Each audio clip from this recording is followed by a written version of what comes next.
God cannot do does not exist. what our God cannot do Does not exist. So it all started on the 14th of July this year.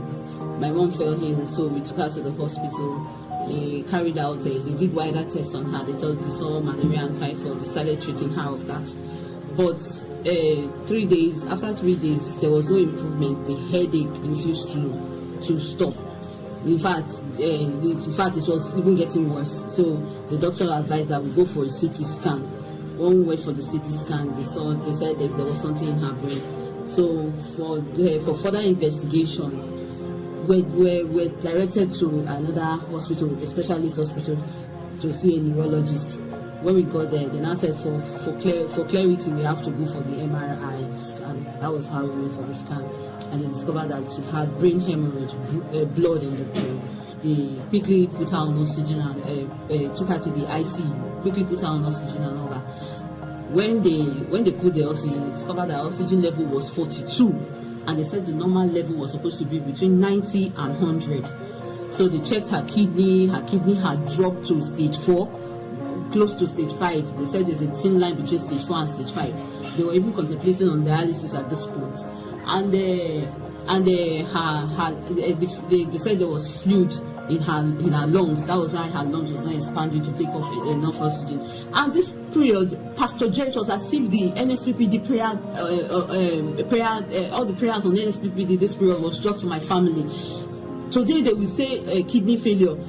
The next day in the morning, Pastor Jerry will declare it. I just heard the Lord say, I'm reversing kidney failure. I am reversing kidney failure. Pastor Jerry kept declaring that at every point he would say, declaring that brain hemorrhage be reversed. They told you that your loved one is bleeding in the brain. But right now, by the power that raised Jesus from the dead, I command, let the bleeding terminate right now.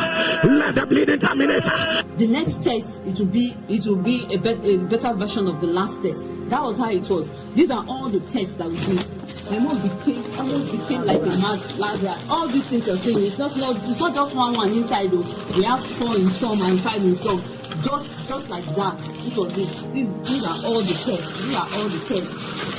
So that was how they kept checking her. Her kidney that was on 4, before you know it, the kidney had improved from 28 to 50. Before we left the hospital, it was almost 60. The doctor had said that she will not regain her speech until maybe 6 months down the line and all that.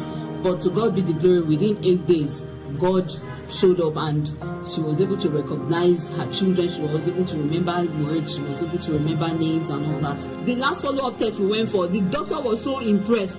He said that was last month. He said she should go home, go and eat Christmas. She will see her on January ending, because everything was perfect. Doctors stood up and said, what God cannot do does not exist. God did not allow them to gather to tell us sorry this year. God did not allow us to tie a obituary banner on our gates. God did not allow them to come and tell us sorry. We have come to say thank you. Thank you, Pastor Jerry. Thank you, Jesus. Thank you, Jesus.